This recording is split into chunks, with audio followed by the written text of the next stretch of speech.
am Ronan Chris Murphy, and we are at Veneto West, my studio in Los Angeles. And I want to talk to you today about dynamic microphones and vocal recording. When I'm doing consulting for people putting home studios together or answering emails from one of my websites, one question I get a lot is, I want to record vocals, so which condenser mic should I get? And my question is always, well, why are you looking for condensers? And inevitably, somebody has told them that condenser mics are what you use for vocals and dynamic mics are somehow something that are only good for instruments. This is a really common misconception among amateurs.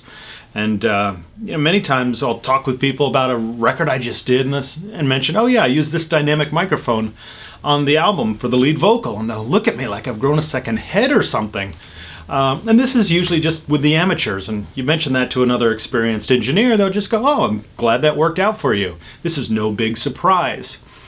The misconception that condenser microphones are for vocals and dynamics are for instruments is perpetuated by many, many people, and it's just really incorrect.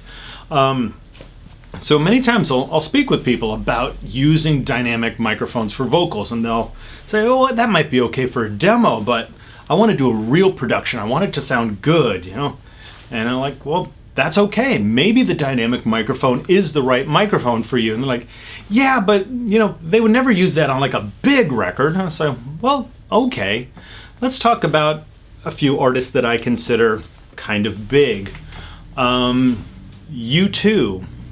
Incubus, Red Hot Chili Peppers, Björk, Slayer, Metallica, Frank Sinatra.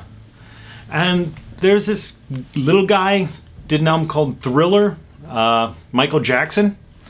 All of these are artists who have used dynamic microphones as the lead vocal mic on albums.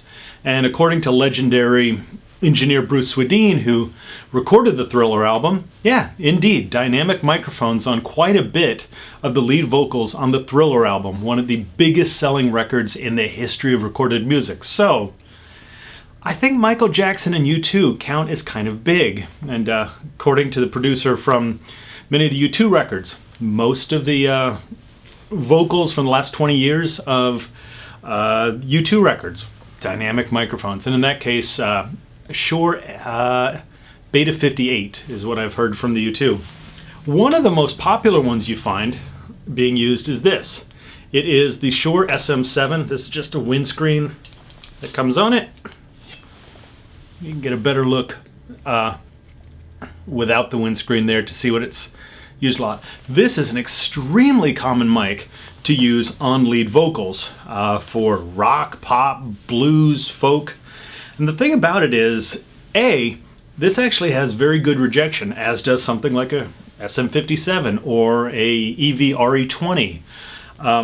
One of the great things about having a microphone with a lot of rejection is that if you're going to be recording the vocals with other instruments, like somebody singing and playing guitar at the same time, or in the same room as other musicians, or recording without headphones, doing an overdub, many of the dynamic microphones have much better rejection in their rejection zones than many condenser microphones. So it's easier to use this microphone to get less of the stuff you don't want coming into this channel.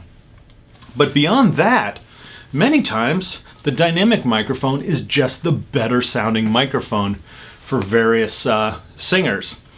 I love a beautiful vintage Neumann or AKG as much as the next guy, but many times the right match for a particular vocalist can be a dynamic mic that's not particularly expensive. And again, sometimes the really expensive mics really are that spectacular. In my own professional work, I probably would say 40 to 50% of the time when I'm doing a recording, the lead vocal mic is a dynamic. I tend to be pretty partial to a lot of the Shure mics for dynamics, but there are many other fantastic ones by great companies. So it's not uncommon for me to switch from a very expensive Microtech Gefell or a Neumann condenser mic on one record and then be using a Shure SM57 or a Shure SM7 on the next record. And really, if you talk to most experienced producers or engineers, that won't be a big surprise. It's really about finding the right match for your voice. I read something about the last Red Hot Chili Peppers record where lead vocals on those records have been SM7s for many, many years. And reading one of the recording magazines that they decided to try using high-end expensive condensers for the recordings on that. And after a while they just realized this isn't the sound. This isn't really the way to get the best out of Anthony's voice. They ended up switching back to the Shure SM7, and that's what you hear on the final record. Even an interview with Björk about her last record. They had a very expensive high-end custom microphone, and just because of workflow and being in the right creative environment, they ended up using a Shure Beta 58, I think an SM58, for a lot of that vocal recording. So really, it's not as uncommon to use dynamic microphones for vocals as a lot of amateurs think. And in the professional world, it's really actually quite common for many, many different producers and engineers.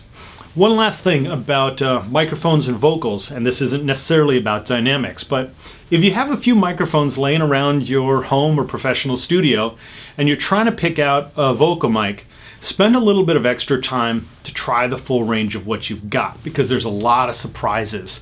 I have a nice high-end condenser collection, but on certain singers, a low-cost MXL microphone might actually be a better microphone than one of my higher-end multi-$1,000 microphones. And of course, unfortunately, the contrast to that is sometimes my high-end condenser will just clobber the low-end microphones.